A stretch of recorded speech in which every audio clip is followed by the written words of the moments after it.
Prezados jovens do curso de Crisma da Paróquia do Senhor Bom Jesus da Cana Verde, que a graça e a paz de Deus nosso Pai, de nosso Senhor Jesus Cristo e a comunhão do Espírito Santo estejam sempre convosco. Estamos aqui hoje para conversar com vocês sobre a Crisma. E não se pode falar em Crisma sem falar do objeto da Crisma. Poderíamos dizer que o objeto da Crisma é o dom do Espírito Santo. Nós somos crismados para recebermos o Espírito Santo. E o Espírito Santo significa o Espírito de Deus. É isso que nós recebemos, é um Espírito de santidade, é o Espírito de amor, é o Espírito de comunhão. E é no batismo que nós recebemos o Espírito Santo de Deus. E no Crisma, então nós somos confirmados. O sacramento da confirmação na nossa adolescência, no início da nossa juventude, nós somos crismados para confirmar aquilo que os nossos pais e padrinhos fizeram em nosso nome. A transmissão da fé, a transmissão da comunidade, a inclusão no povo de Deus, a adoção filial que Deus faz de nós no nosso batismo através de Jesus Cristo. E no sacramento da confirmação, nós recebemos então os dons do Espírito Santo, os 7 dons, como nós iremos ver. Recordamos, portanto, o dom do Espírito Santo e depois, em seguida, é o final do tempo pascal. Pentecostes é o encerramento do tempo pascal. E depois de Pentecostes, retornamos ao tempo comum.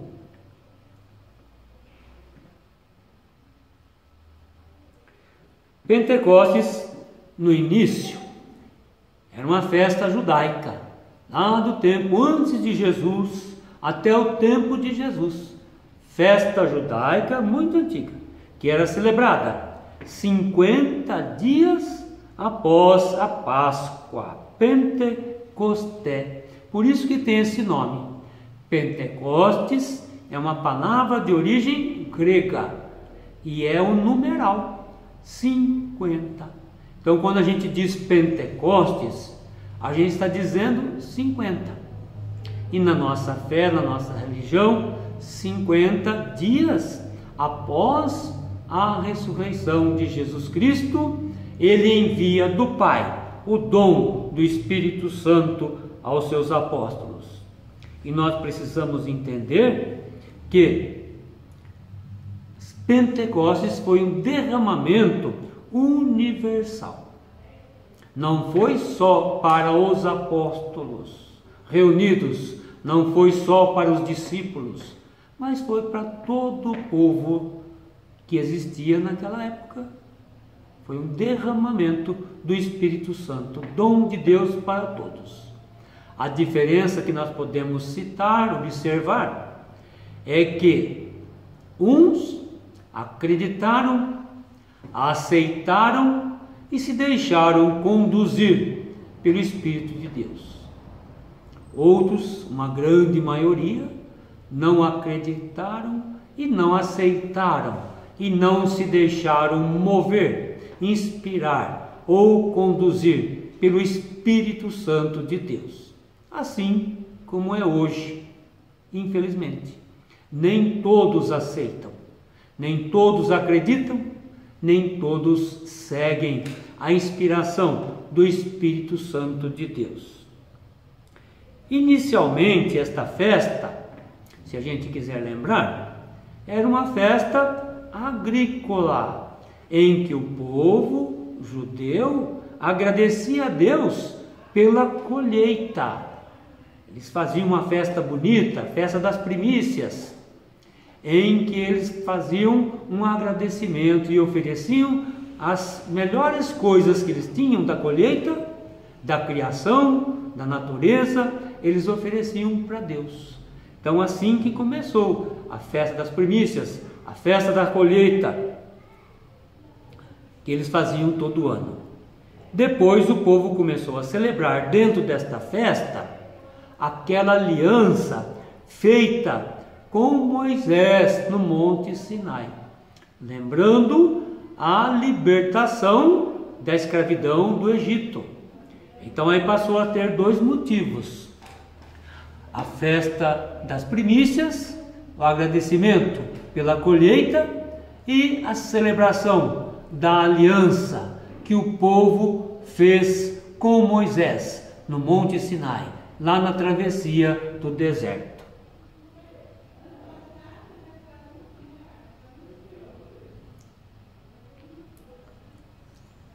Falando de hoje, Pentecostes ainda tem o mesmo sentido lá para os judeus, mas para nós, hoje, Pentecostes é o aniversário da igreja. Em Pentecostes é que a igreja nasce, com manifestação do Espírito Santo, conforme Jesus diz: vou para o Pai, mas não vos deixarei órfãos. De lá do Pai, eu vos enviarei o Espírito Consolador, que vos ensinará tudo aquilo que eu vos revelei, que eu vos passei. Então Jesus, voltando para o Pai, na ascensão, de lá, ele envia o Espírito Santo. Então é assim que a igreja hoje, ela é conduzida, ela é movida, ela é inspirada, é ensinada pelo Espírito Santo de Deus. É o Espírito que nos conduz, é o Espírito que conduz a igreja, é o Espírito que torna as decisões do colegiado, do conjunto da igreja, uma verdade. A inerrância, a infalibilidade do Papa, tudo isso é por obra, inspiração e assistência do Espírito Santo de Deus. Porém, é preciso sempre lembrar que devemos abrir nosso coração, precisamos acreditar, precisamos aceitar e nos deixar mover pelo Espírito Santo. É o que nós dizemos, inspiração divina. O Espírito fala em nossos corações, o Espírito fala em nossa mente, o Espírito fala em nossa consciência humana, consciência cristã, consciência bem formada, consciência preparada, consciência que emite lá no fundo a sua fé na obra, na ação de Deus que é o Pai e na salvação oferecida por Jesus Cristo. Então hoje quem permanece na igreja é o Espírito Santo nos conduzindo. Então, para entender o que Jesus fez, para entender o que Jesus falou, o Evangelho, a palavra de Deus, para entender esta realidade toda que nos envolve, os problemas sociais, políticos, econômicos, é preciso ter o discernimento do Espírito. Então é preciso pedir, através dos dons do Espírito Santo, que Ele venha nos dar esse conhecimento, essa sabedoria, este entendimento, essas virtudes que são necessárias, que não são humanas, são de Deus. Por isso que nós falamos de dons efusos e dons infusos. Os dons infusos são 9. Os dons efusos são 7. Os 7 dons infusos são para a nossa santificação. Quais são os dons infusos. Vamos lembrar: sabedoria, entendimento, conselho, fortaleza, ciência, piedade e o santo temor de Deus. Esses são os dons infusos, que são dados para nossa santificação, para nosso crescimento espiritual. E os dons efusos são 9, conforme nós podemos ver também. Olha, vamos ver aqui os dons efusos: dom de línguas, dom de interpretação de línguas, dom de profecia, dom de ciência, dom da sabedoria, dom da fé, dom dos milagres, dom de cura e dom do discernimento dos espíritos. São 9. Esses são chamados de dons efusos, que são dados para a formação da comunidade. São dados às pessoas em vista do povo de Deus, em vista da formação espiritual do povo. E os dons infusos, que são 7, são dados para a santificação da própria pessoa, para o seu crescimento, para a sua formação espiritual. Efuso significa em que há efusão, ele é entornado, ele é derramado, ele é aprendido com alguém. Os dons efusos precisam ser ensinados. É preciso que alguém conscientize, que alguém fale, que alguém prepare para que esse dom seja conhecido, identificado e colocado em comum. O dom infuso, ele é um conhecimento que alguém traz dentro de si. É uma virtude da pessoa, é um carisma da pessoa, é um dom da pessoa. É um fato, é uma aprendizagem, é uma qualidade que não depende de ensinamento, que não depende de conhecimento científico. A pessoa simplesmente sabe, porque sabe. E por quê? Obra do Espírito Santo, obra de Deus. Então tudo isso vem do nosso batismo. Ao sermos batizados, somos capazes de fazer uso desses dons infusos. Mas também recebemos no batismo os dons efusos, mas eles precisam ser ensinados, despertados. A gente precisa se conscientizar que nós temos esses dons efusos. Agora o Papa Francisco, ele tem, agora recentemente, os seus ensinamentos que ele pediu que a gente passasse, né? Como é o seu modo de explicar cada dom do Espírito Santo. Vê que coisa bonita? Então ele nos fala assim, o Papa Francisco: os dons do Espírito Santo, em plenitude, pertencem a Cristo, o Filho de Davi, em plenitude. Eles completam e levam à perfeição as virtudes daqueles que os recebem. Então eles vêm nos plenificar as nossas virtudes. Os dons do Espírito Santo tornam os fiéis dóceis para obedecerem prontamente às inspirações divinas.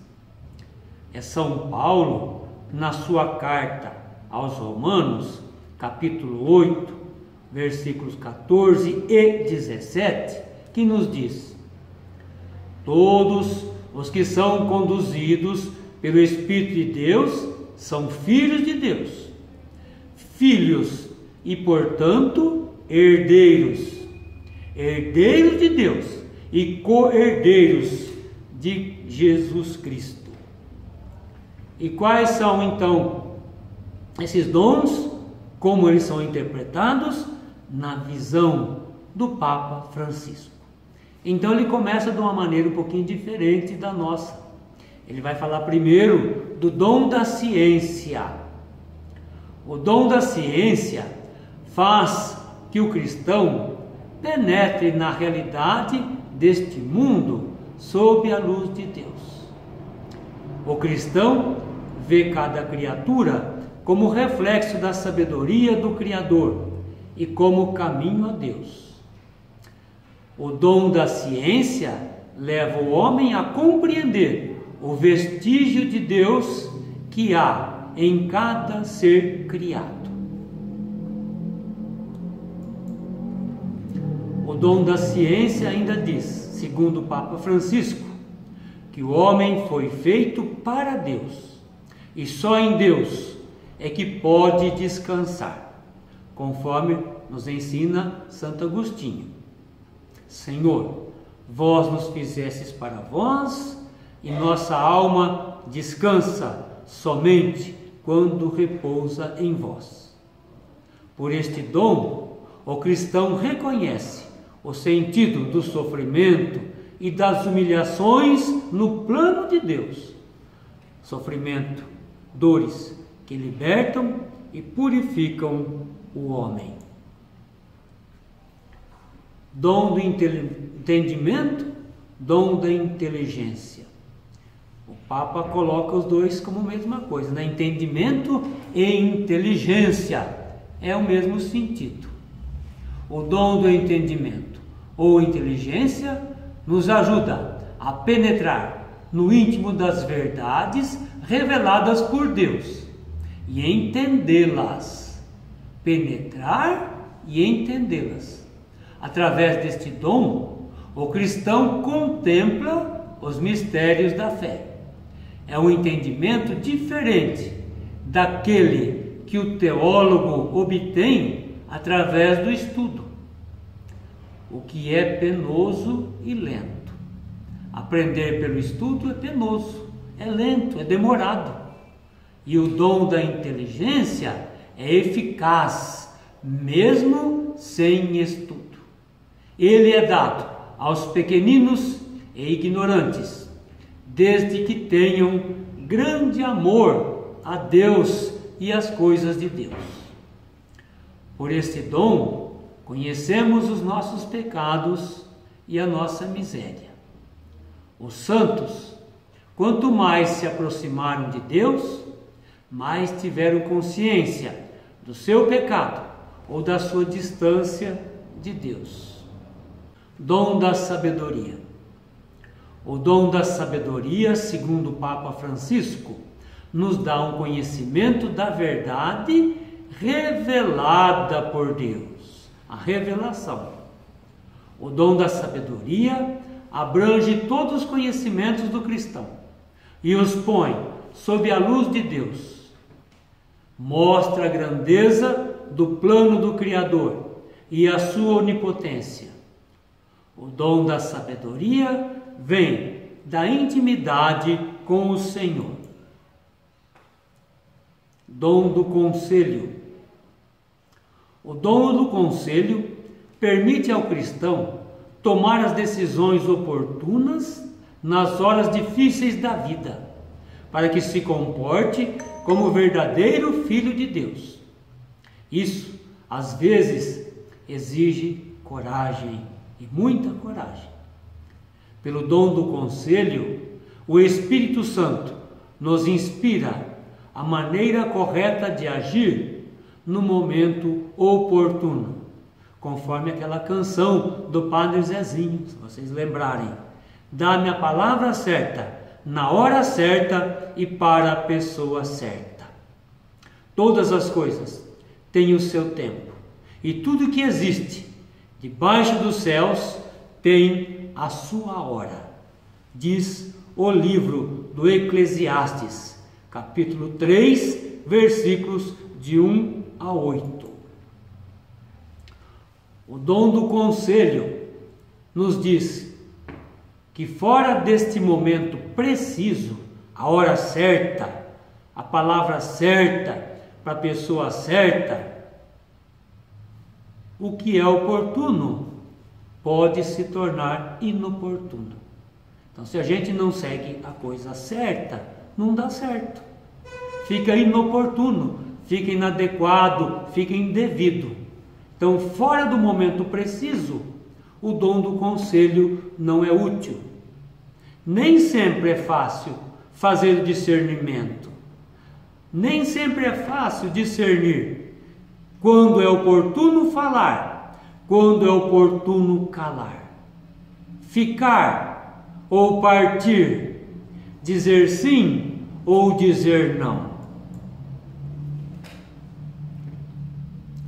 O dom da piedade nos orienta em todas as relações que temos com Deus e também com o próximo. O apóstolo São Paulo se refere a isso dizendo: recebestes o Espírito de adoção filial, pelo qual bradamos, Abá, ó Pai. Carta aos Romanos, capítulo 8, versículo 15. O Espírito Santo, mediante o dom da piedade, nos faz, como filhos adotivos de Deus, reconhecer Deus como Pai. E pelo fato de reconhecermos Deus como Pai, consideramos as criaturas com um novo olhar. Este dom nos leva a considerar o fato de que Deus é sumamente santo e sábio. Nós vos damos graças por vossa grande glória. É o dom da piedade que leva os santos a desejar, acima de tudo, a honra e a glória de Deus, para que em tudo Deus seja glorificado. Palavras de São Bento.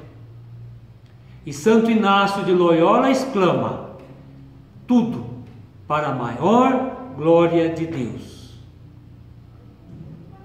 É também o dom da piedade que desperta no cristão a inabalável confiança em Deus Pai, como por exemplo em Santa Teresinha. Este dom leva o cristão a ver o outro como irmão e a amá-lo como filho de Deus. O dom da fortaleza. O dom da fortaleza nos dá força para a fidelidade à vida cristã, cheia de dificuldades. Jesus disse que o reino dos céus sofre, padece violência dos que querem entrar, e somente os violentos é que se apoderam dele. Evangelho de São Mateus, capítulo 11, versículo 12. Significa que nós precisamos nos violentar para ganhar o reino. E nós sofremos a violência, às vezes da perseguição, para permanecermos fiéis ao reino dos céus. Pelo dom da fortaleza, o Espírito Santo nos dá a coragem necessária para a luta diária contra nós mesmos, nossas paixões e nossos problemas, procurando cultivar a paciência, a perseverança, a coragem e o silêncio. O dom da fortaleza nos dá força além das forças naturais, as forças sobrenaturais, as forças divinas. Esta força divina transforma os obstáculos em meios e nos dá a paz, mesmo nas horas mais difíceis.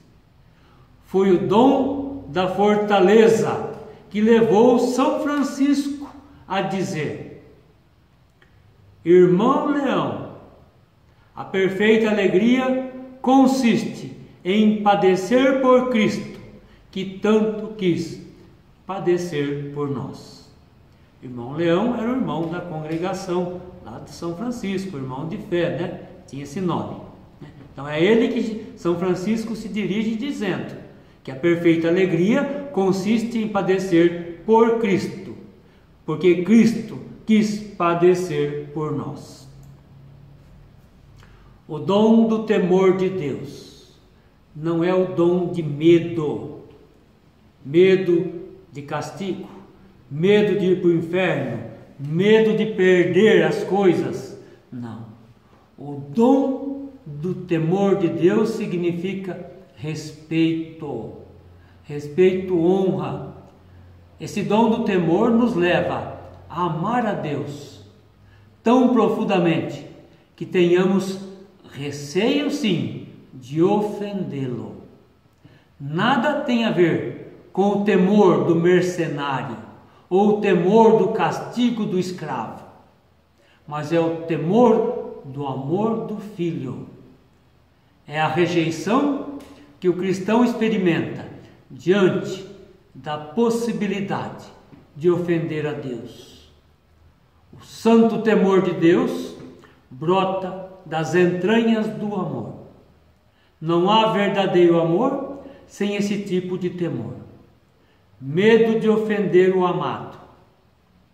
Pelo dom do temor de Deus, a vitória é rápida e perfeita, pois é o Espírito que move o cristão a dizer não à tentação.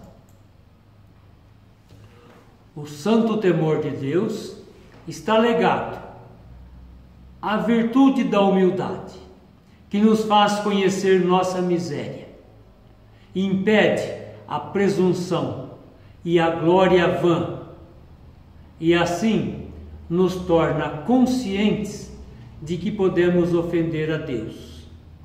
Daí surge o santo temor de Deus. Ele se liga também à virtude da temperança. Ele combate a concupiscência e os impulsos desordenados do coração para não ofender e magoar a Deus. A concupiscência é a tendência que nós temos para o pecado. Então, através desse dom do temor de Deus, estamos ligados a buscar a temperança, ao equilíbrio e assim evitar de ofender e magoar a Deus. Então, esses são os 7 dons explicados, refletidos segundo o Papa Francisco. Prezados jovens do curso de Crisma, ainda queria lembrar vocês sobre os frutos do Espírito Santo. Falamos dos dons infusos, falamos dos dons efusos, e agora, baseado em São Paulo, que é ele quem nos fala, sobre os frutos do Espírito. Os dons do Espírito nos levam a produzir frutos. Então o Espírito Santo, ele vem a nós, nos concede os dons, derrama sobre nós as virtudes teologais da fé, da esperança e da caridade. E ele vem de um modo mais solene no dia em que recebemos a confirmação, quando recebemos a efusão do Espírito. E a efusão do Espírito, que nós já sabemos, nos traz os 7 dons: sabedoria, entendimento, conselho, fortaleza, ciência, piedade e o santo temor de Deus. Mas além de derramar os 7 dons, o Espírito Santo também concede ao cristão os 12 frutos do Espírito Santo, a saber, a caridade, a alegria, a paz, a paciência, a benignidade, a bondade, a longanimidade, a mansidão, a fé, a modéstia, a continência e a castidade. Definimos a seguir, em poucas palavras, cada um dos 12 frutos do Espírito Santo. Primeiro, a caridade. A caridade é o amor a Deus, acima de todas as coisas e ao próximo por causa de Deus. A caridade, conforme diz São Paulo, é o maior dos dons, porque a caridade nunca desaparece. A fé vai passar, a esperança vai passar, mas a caridade permanece sempre. Ela existe para além da morte. O céu, afinal, vive no amor.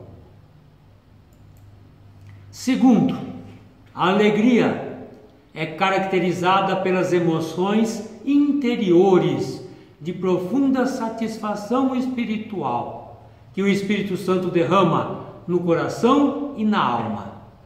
Não há palavras que possam descrever a alegria que provém do Espírito Santo, que é diferente da alegria que brota das coisas do mundo. Terceiro, a paz. Não se trata de mera sensação externa, mas da suavidade interior que Jesus mencionou aos seus apóstolos. Eu vos deixo a paz, eu vos dou a minha paz. Não vos dou como o mundo dá, mas como eu a dou. João, capítulo 14, versículo 27. Jesus é a própria paz e suavidade da alma. Quarto, a paciência. A paciência é o fruto essencial para que o cristão persevere na fé e suporte as adversidades, as doenças, as contrariedades e as perseguições. O cristão paciente dificilmente é vencido, é demovido. A alma paciente é mansa e humilde, não se revolta contra Deus, aceita os desafios sem se turbar, sem se perturbar, porque sabe que até do mal ele pode tirar o bem. A bondade é querer e fazer o bem às pessoas de modo gratuito e sincero, sem segundas intenções, sem interesses, sem esperar nada em troca. A pessoa que ama verdadeiramente faz o bem, pois o amor se derrama em atos de bondade. A benignidade. A benignidade nasce da bondade, mas é a benignidade que concretiza a bondade no ato generoso de fazer. A benignidade vai além da obrigação, da simples justiça. Benignidade é fazer ainda mais bem do que o meramente necessário. A longanimidade é o sétimo fruto. Relaciona-se com a magnanimidade, com a grandeza do espírito. A longanimidade é um fruto sobrenatural que dispõe a alma a esperar sem se amargurar, mesmo nos momentos mais difíceis. Longanimidade é perseverar nos caminhos de Deus, apesar das adversidades e dificuldades. A mansidão, oitavo fruto. A mansidão é associada à humildade e à paciência. Jesus disse: vinde a mim, vós todos que vos encontrais sobrecarregados, porque eu sou manso e humilde de coração, e eu vos aliviarei. Vinde a mim, pois o meu jugo é suave e a minha carga é leve. Vinde a mim, vós todos que estáis sobrecarregados, porque eu vos aliviarei. Evangelho de São Mateus, capítulo 11, versículos de 28 a 30. É um grande convite do Sagrado Coração de Jesus a imitá-lo. A mansidão vai contra a ira e contra o ódio. O nono fruto, a fé. Além de ser fruto do Espírito Santo, a fé é uma das virtudes teologais. É um dom fundamental. Sem ela, nos desesperamos e desanimamos ao longo da jornada de altos e baixos por esta vida. Sem a fé, o cristão duvidaria, desistiria e deixaria de praticar o bem. A fé mantém o cristão firme no meio dos desafios. Ela própria, no entanto, precisa ser conservada e protegida. E é a oração, o contato com Deus, o que aumenta e protege a fé. O 10º fruto do Espírito Santo, conforme São Paulo, é o fruto da modéstia. O Espírito Santo produz a modéstia. É o pudor que acompanha todo cristão consciente e que nele habita Deus. Consiste no respeito a nós mesmos, como templos do Espírito Santo, o que inclui o respeito ao nosso próprio corpo e a sua discreta preservação de exibicionismos, vulgaridades, reducionismos a uma simples mercadoria consumível. Podemos, é claro, nos vestir com elegância, cuidar bem da nossa aparência e da nossa forma física, mas pelo fruto do pudor e respeito próprio, e não por futilidade e vã sensualidade. O 11º fruto do Espírito Santo, a continência. A continência torna o ser humano equilibrado, controlando os apetites dos prazeres físicos. Continência é saber dominar e ser senhor de si mesmo em relação aos instintos carnais do corpo. E o 12º fruto do Espírito Santo é a castidade. É o fruto que leva o homem e a mulher a manterem, a cultivarem a pureza do corpo e, consequentemente, da alma, praticando com alegria e plenitude o 6º mandamento e o 9º mandamento. Guardar castidade nas palavras e nos atos, e também nos pensamentos e desejos. Não se trata apenas de abster-se, mas de elevar-se por sobre os instintos sexuais. Então, assim nós vimos de maneira resumida os dons e os frutos do Espírito Santo. Espero que sirvam para a formação de vocês.